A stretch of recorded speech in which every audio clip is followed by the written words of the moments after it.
जय हिंद। ग्लेशियर्स की वजह से कौन कौन से इरोजनल लैंडफॉर्म्स और कौन कौन से डिपोजिशनल लैंडफॉर्म्स फॉर्म होते हैं उस सब के बारे में हमने इससे पिछले सेशंस में पढ़ लिया था। आज के सेशन में हम बात करेंगे वेव्स एंड करंट्स के बारे में। वेव्स और करंट्स की वजह से कौन कौन से लैंडफॉर्म्स फॉर्म होते हैं उस सब के बारे में अब हम पढ़ेंगे, बातचीत करेंगे। और इतना आपको समझ में आ रहा होगा कि जब हम बात कर रहे हैं वेव्स के बारे में, जब हम बात कर रहे हैं करंट्स के बारे में, तो हम बात कर रहे हैं कोस्टल लैंडफॉर्म्स के बारे में। क्योंकि ये जो वेव्स हैं, ये जो करंट्स हैं, ये कोस्टल एरियाज में ही देखने को मिलते हैं। ये जो कोस्टल प्रोसेसेस होती हैं, ये बहुत ही ज़्यादा डायनेमिक होती हैं और ये बहुत ही ज़्यादा डिस्ट्रक्टिव भी होती हैं।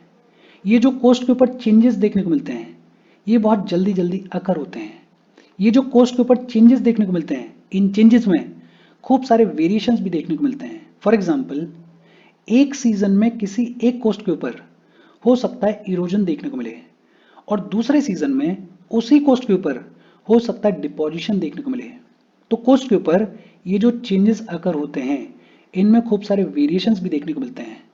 और ये जो कोस्टल प्रोसेसेस होती हैं, ये बहुत ही ज़्यादा डायनेमिक होती हैं और ये बहुत ही ज़्यादा डिस्ट्रक्टिव होती हैं। कोस्ट के ऊपर ज़्यादातर जो चेंजेस अकर होते हैं वो अकर होते हैं बिकॉज ऑफ द वेव्स। लेकिन ध्यान देना, कोस्ट के ऊपर ज़्यादातर जो चेंजेस अकर होते हैं वो अकर होते हैं बिकॉज ऑफ द वेव्स। हालांकि कोस्ट के ऊपर वेव्स के अलावा करंट्स की वजह से भी, टाइड्स की वजह से भी, कई सारे फैक्टर्स की वजह से अकर होते हैं। लेकिन कोस्ट के ऊपर ज़्यादातर जो चेंजेस अकर होते हैं वो अकर होते हैं बिकॉज ऑफ द वेव्स। सवाल आता है कि वेव्स क्या होती हैं, और वेव्स क्या होती हैं ये तो होपफुली आप सबको पता होगा। लेकिन जो ज़्यादा इंपॉर्टेंट सवाल है वो ये है कि ये जो वेव्स होती हैं, क्या ये वेव्स पानी को आगे की तरफ फेंकती हैं? और जवाब बड़ा सिंपल सा है, ये जो वेव्स होती हैं ये पानी को आगे की तरफ नहीं फेंकती हैं। ये जो वेव्स होती हैं ये पानी को आगे की तरफ नहीं फेंकती हैं। इन वेव्स की वजह से ऑस्किलेशंस होते हैं। इन वेव्स की वजह से ये जो पानी है ये ऑस्किलेट करता है। इन वेव्स की वजह से ये जो पानी है ये अपनी ही जगह पे ऊपर नीचे गोल गोल फॉर्म में मूव करता है। वेव्स की वजह से ये जो पानी है इसको आगे की तरफ नहीं फेंका जाता है। ये जो पानी है ये आगे की तरफ ट्रांसफर नहीं किया जाता है। वेव्स की वजह से ये जो पानी है ये अपनी ही जगह पे ऑस्किलेट करता है और ये जो ऑस्किलेशंस होते हैं इनको आगे की तरफ ट्रांसफर किया जाता है। लेकिन एक और इंपॉर्टेंट चीज है, जैसे जैसे ये जो वेव है ये कोस्ट को अप्रोच करती है, जैसे जैसे ये जो ऑस्किलेशन है ये कोस्ट को अप्रोच करती है, तो ये जो वेव है, ये जो ऑस्किलेशन है, ये डिफॉर्म होने लग जाती है। कुछ इस तरीके से डिफॉर्म होने लग जाती है। और जब ये वेव कोस्ट पे आके टकराती है, जब ये ऑस्किलेशन कोस्ट पे आके टकराता है, तो ये जो ऑस्किलेशन है, ये जो वेव है, ये वेव ब्रेक हो जाती है, टूट जाती है। और जैसे ही वेव ब्रेक होती है तो खूब सारा पानी आगे की तरफ फेंका जाता है। और ये जो पानी आगे की तरफ फेंका जाता है ये कोस्ट से आके टकराता है। और जब ये पानी फोर्स के साथ में कोस्ट से आके टकराता है तो खूब सारा इरोजन देखने को मिलता है और खूब सारा डिपोजिशन देखने को मिलता है। बेहद सिंपल, डायग्राम को देखो और चीज़ों को समझो। मैं क्या कह रहा हूँ कि middle of the water body में ये जो वेव्स हैं, ये वेव्स पानी को आगे की तरफ नहीं फेंकती हैं।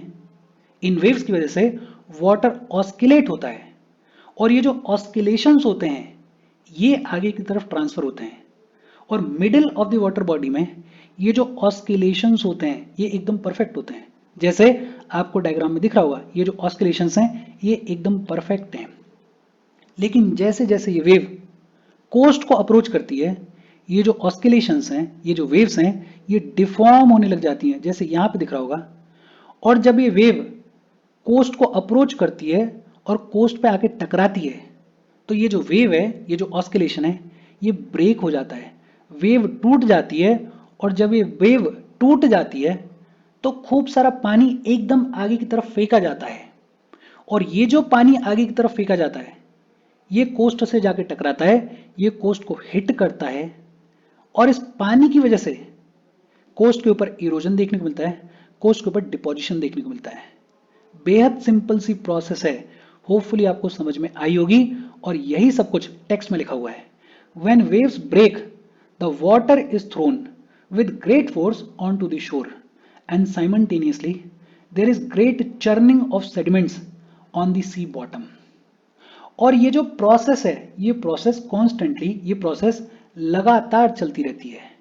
वेव्स आती रहती हैं, ब्रेक होती हैं, पानी आगे की तरफ फेंका जाता है।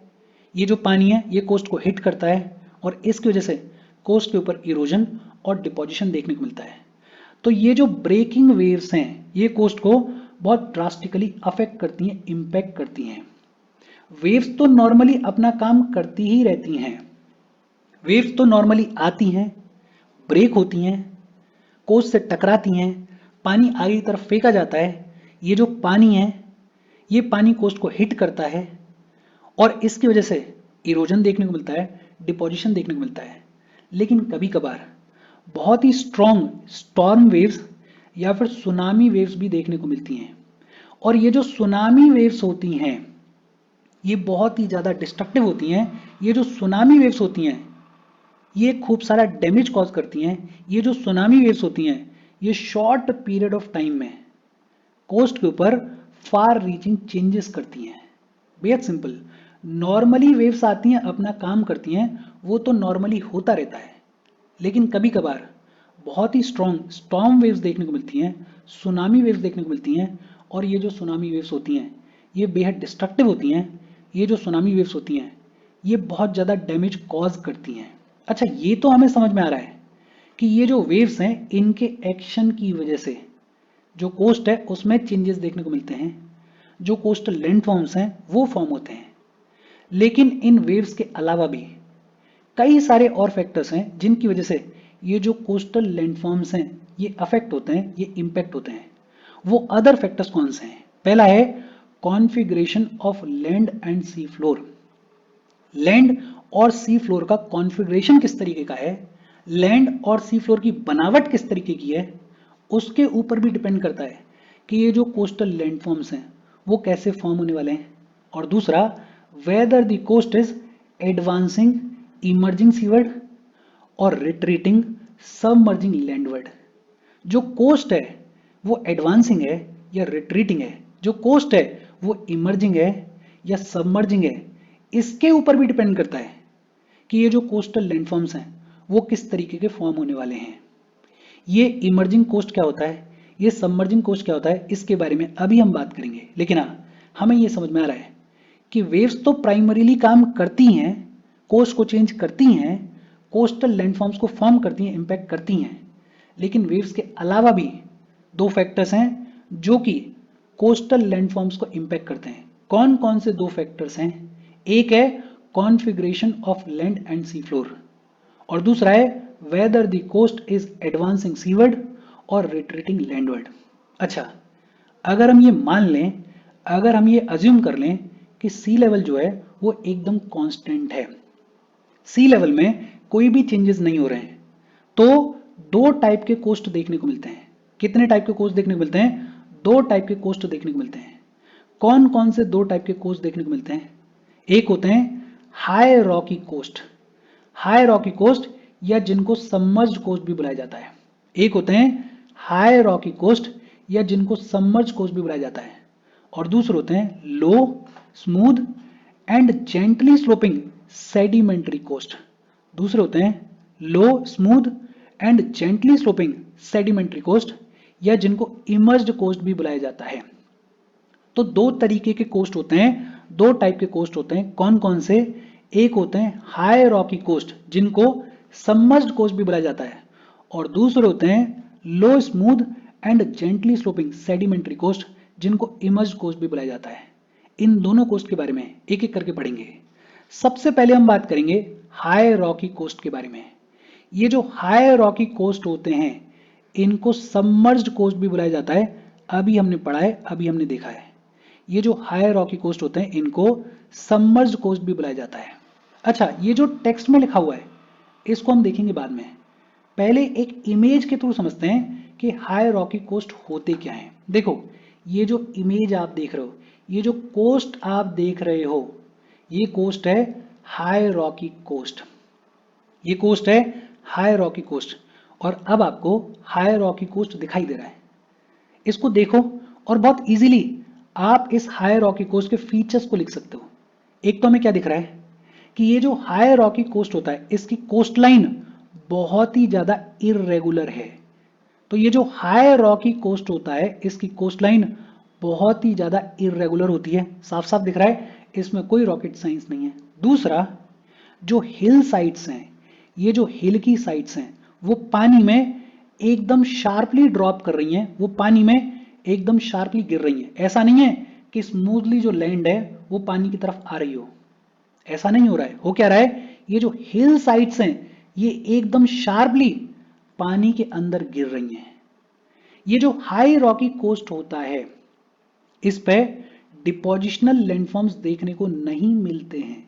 आप देख ही सकते हो ना, यहां डिपोजिशन कहां हुआ। तो ये जो हाई रॉकी कोस्ट होता है इस पे डिपोजिशनल लैंडफॉर्म्स देखने को नहीं मिलते हैं। और इनिशियली ये जो हाई रॉकी कोस्ट होता है इस पे इरोजन देखने को मिलता है।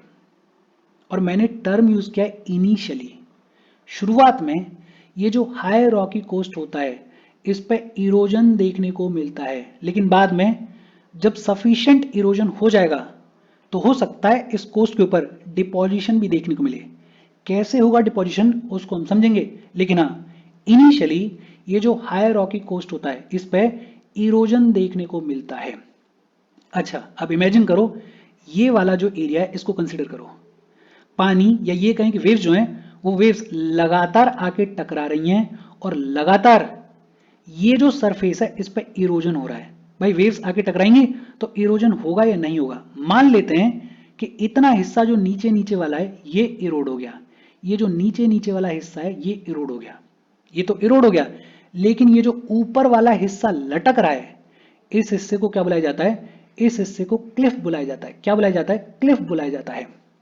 लेकिन इरोजन यहां पे रुकेगा थोड़ी, पानी तो अभी भी आ रहा है और पानी तो अभी भी टकरा रहा है, तो और ज्यादा इरोजन होगा और अंदर तक इरोजन होगा। और जब और अंदर तक इरोजन होगा तो ये जो क्लिफ है ये क्लिफ तो गिर जाएगी, ये क्लिफ तो गिर जाएगी और एक नई क्लिफ यहां पे फॉर्म हो जाएगी। मतलब ये जो इरोजन है ये ऐसे ही चलता रहेगा, क्लिफ्स फॉर्म होती रहेंगी, क्लिफ्स गिरती रहेंगी और फिर नई जो क्लिफ्स हैं वो और ज्यादा फॉर्म होती रहेंगी। अच्छा, जब ये क्लिफ्स फॉर्म होती रहेंगी, गिरती रहेंगी, तो अल्टीमेटली ये जो कोस्ट है ये कोस्ट कुछ इस तरीके के कोस्ट में कन्वर्ट हो जाएगा। भाई क्लिफ्स फॉर्म हो रही हैं, क्लिफ्स गिर रही हैं, और जो क्लिफ्स गिर रही हैं, जो मटेरियल इरोड हो रहा है वो डिपॉजिट भी तो होगा, तो कुछ इस तरीके का कोस्ट फॉर्म हो जाएगा।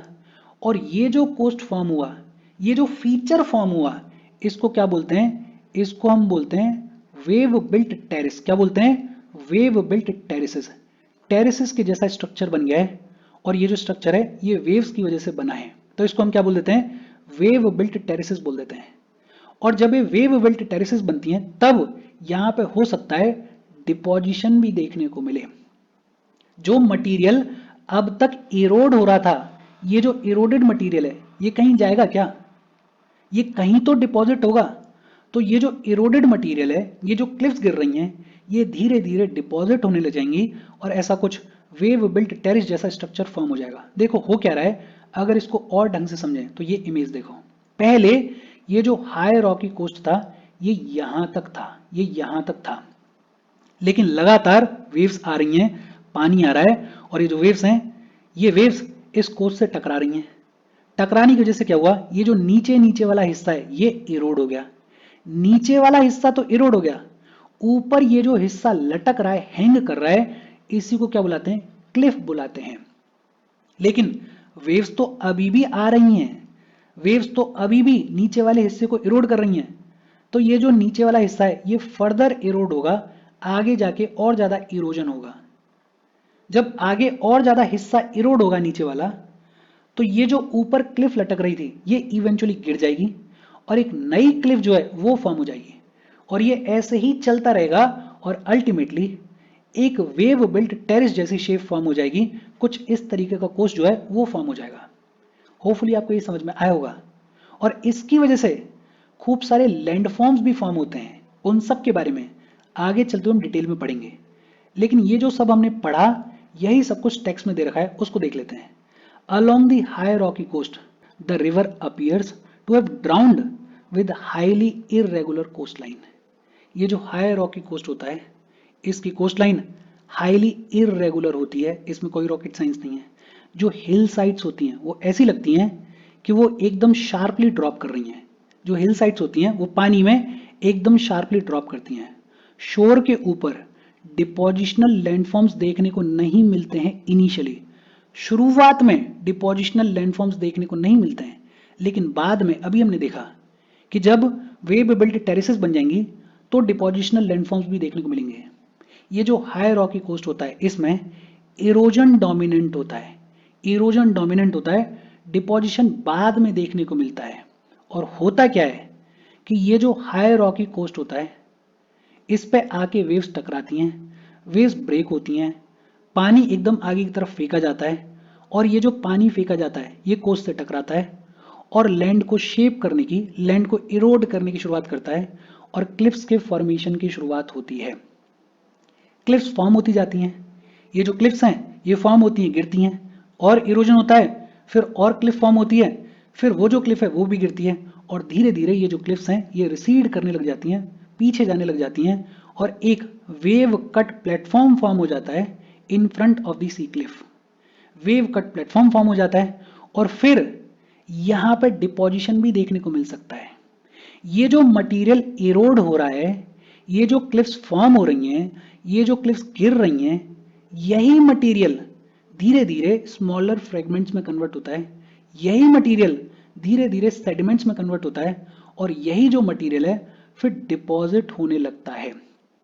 तो एक तरफ इरोजन हो रहा है और इरोजन के बाद धीरे धीरे क्या देखने को मिल रहा है, धीरे धीरे डिपोजिशन देखने को मिलता है और ये जो डिपोजिशन है इसी की वजह से वेव बिल्ट टेरेसेस फॉर्म होती हैं।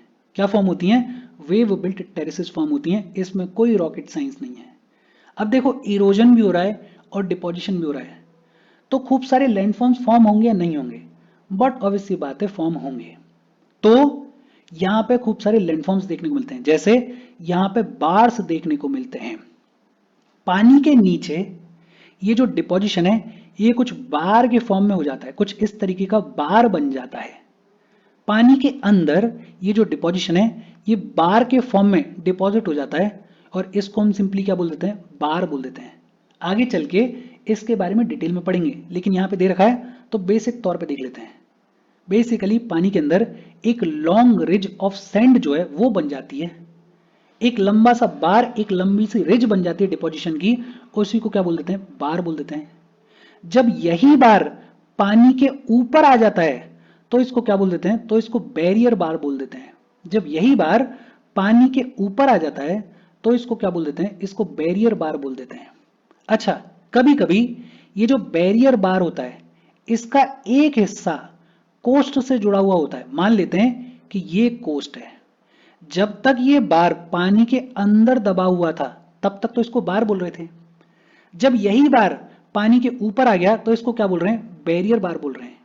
कभी कभी क्या होता है कि ये जो बैरियर बार होता है इसका एक हिस्सा कोस्ट के साथ में जुड़ा हुआ होता है और जब इस बैरियर बार का एक हिस्सा कोस्ट के साथ में जुड़ा हुआ होता है तो उसको हम बोल देते हैं सैंड पिट या स्पिट। क्या बोल देते हैं? सैंड पिट या स्पिट बोल देते हैं। और कभी कभी क्या होता है कि ये जो बैरियर बार होता है इसके दोनों हिस्से जो हैं वो कोस्ट से जुड़े हुए होते हैं और बीच में ये वाटर बॉडी जैसी दिखाई देती है। अगर ऐसा होता है तो इसको हम क्या बोल देते हैं? इसको हम लगून बोल देते हैं। और फिर इवेंचुअली ऐसा भी हो सकता है कि ये जो लगून है, ये जो छोटी सी वाटर बॉडी सी दिखाई दे रही है, इसमें डिपोजिशन हो जाए और डिपोजिशन हो जाए तो ये जो है ये पूरा कोस्टल प्लेन में कन्वर्ट हो जाए। बार्स क्या होते हैं होपफुली आपको समझ में आएगा। बैरियर बार क्या होता है ये भी आपको समझ में आएगा। जब इसी बैरियर बार का एक हिस्सा कोस्ट के साथ में जुड़ा होता है तो इसको सैंड पिट या स्पिट बोल देते हैं। और जब इसी बैरियर बार का दोनों हिस्से कोस्ट के साथ में जुड़े होते हैं तो एक जो वाटर बॉडी जैसी शेप फॉर्म होती है उसको क्या बोल देते हैं? उसको लगून बोल देते हैं।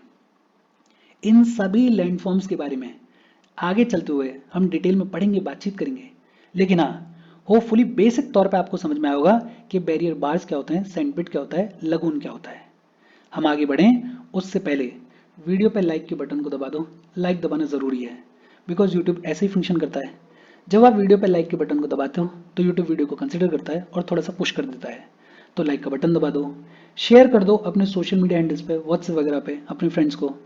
जो भी लोग इसमें इंटरेस्टेड हैं, इससे रिलेटेड पढ़ाई कर रहे हैं, उनको शेयर कर दो।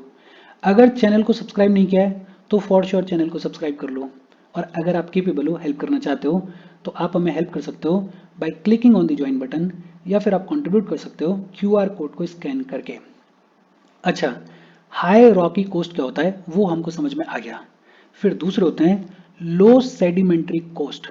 ये जो लो सेडिमेंट्री कोस्ट होते हैं इनको इमर्ज्ड कोस्ट भी बुलाया जाता है। अभी हमने देखा था, अभी हमने पढ़ा था। ये जो लो सेडिमेंट्री कोस्ट होते हैं ये इमर्ज्ड कोस्ट होते हैं। और देखो बड़ा सिंपल है। हाई रॉकी कोस्ट का मतलब क्या है कि जो हिल स्लोप्स हैं वो पानी में एकदम ड्रॉप कर रहे हैं।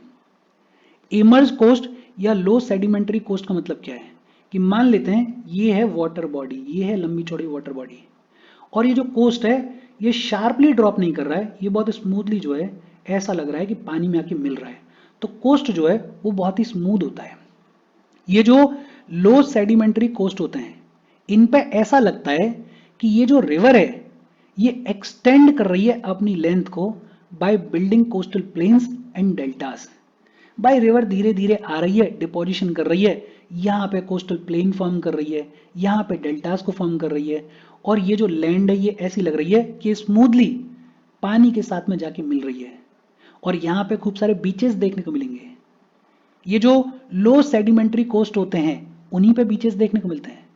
तो ये जो लो सेडिमेंट्री कोस्ट होते हैं इनकी जो कोस्ट लाइन होती है वो बहुत ही स्मूथ होती है। इनकी जो कोस्ट लाइन होती है वो बहुत ही स्मूथली वाटर बॉडी में जाके मिक्स होती है, वाटर बॉडी में जाके इनकलकेट होती है। ये जो लो सेडिमेंट्री कोस्ट होते हैं इनका जो स्लोप होता है, लैंड का जो स्लोप होता है वो बहुत ही जेंटल होता है, जेंटल स्लोप होता है। और इस कोस्ट के ऊपर मार्सेस देखने को मिलते हैं, इस कोस्ट के ऊपर स्वैम्स देखने को मिलते हैं, इस कोस्ट के ऊपर डिपोजिशनल फीचर्स जो हैं वो डोमिनेंट होते हैं। इरोजन तो क्या ही करेंगे, रिवर आ रही है और रिवर की स्पीड ऑलमोस्ट खत्म हो गई है, ओशन में मिलने वाली है, तो रिवर खूब सारा डिपोजिशन करती है इन लो सेडिमेंट्री कोस्ट के ऊपर। तो डिपोजिशनल फीचर्स जो होते हैं वो डोमिनेंट होते हैं। बाकी हाँ, वेव्स ब्रेक होती हैं। ये जो सेडिमेंट्री कोस्ट होते हैं इनके ऊपर भी वेव्स ब्रेक होती हैं, और जब वेव्स ब्रेक होंगी तो पानी एकदम से आके टकराएगा, टकराएगा तो कोस्ट के ऊपर चेंजेस देखने को मिलेंगे। और यहाँ पे भी फिर बार्स फॉर्म होते हैं, बैरियर बार्स फॉर्म होते हैं, स्पिट्स फॉर्म होते हैं, लगून्स फॉर्म होते हैं। किस तरीके के डिपोजिशनल फीचर्स फॉर्म होते हैं उन सब के बारे में आगे चल के हम पढ़ेंगे, बातचीत करेंगे। आगे चल के बहुत डिटेल में इन सभी चीजों के बारे में बातचीत की गई है। लेकिन हाँ, आपको ये समझ में आना चाहिए कि ये जो हाई रॉकी कोस्ट होते हैं ये सबमर्ज कोस्ट होते हैं। इनकी कोस्ट लाइन इरेगुलर होती है, इनकी जो हिल साइड्स होती हैं वो शार्पली ड्रॉप करती हैं। इनमें डिपोजिशनल लैंडफॉर्म्स इनिशियली देखने को नहीं मिलते हैं, इरोजन डोमिनेंट होता है। लेकिन ये जो लो सेडिमेंट्री कोस्ट होते हैं, ये जो इमर्ज कोस्ट होते हैं, इनमें डिपोजिशनल फीचर्स खूब सारे देखने को मिलते हैं। जो स्लोप होता है वो जेंटल होता है, ऐसा लगता है कि जो लैंड है वो बहुत जेंटली आके पानी से मिल रही है। इन कोस्ट के ऊपर मार्सेस देखने को मिलते हैं, स्वैम्स देखने को मिलते हैं, डिपोजिशनल फीचर्स देखने को मिलते हैं। और ये जो कोस्ट हैं इनके ऊपर भी वेव्स तो आके टकराती हैं, तो यहां पे भी बार्स फॉर्म होते हैं, बैरियर बार्स फॉर्म होते हैं, स्पिट्स फॉर्म होते हैं, लगून्स फॉर्म होते हैं। और जितनी बड़ी नदी होगी उतना ज्यादा अपने साथ में सेडिमेंट लेकर आएगी, और जितना ज्यादा सेडिमेंट लेके आएगी उतना ज्यादा डिपोजिशन होगा, उतना बड़ा डेल्टा फॉर्म करेगी ये along the low sedimentary coast. ये जो लैंडफॉर्म्स हैं इनके बारे में हम डिटेल में आगे चलते हुए पढ़ेंगे।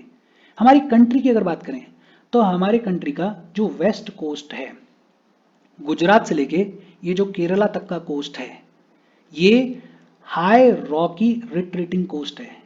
ये जो वेस्ट कोस्ट है हमारा, ये सबमर्ज्ड कोस्ट है, और यहाँ पे इरोजनल लैंडफॉर्म्स देखने को मिलते हैं, यहाँ पे इरोजन डोमिनेंट होता है।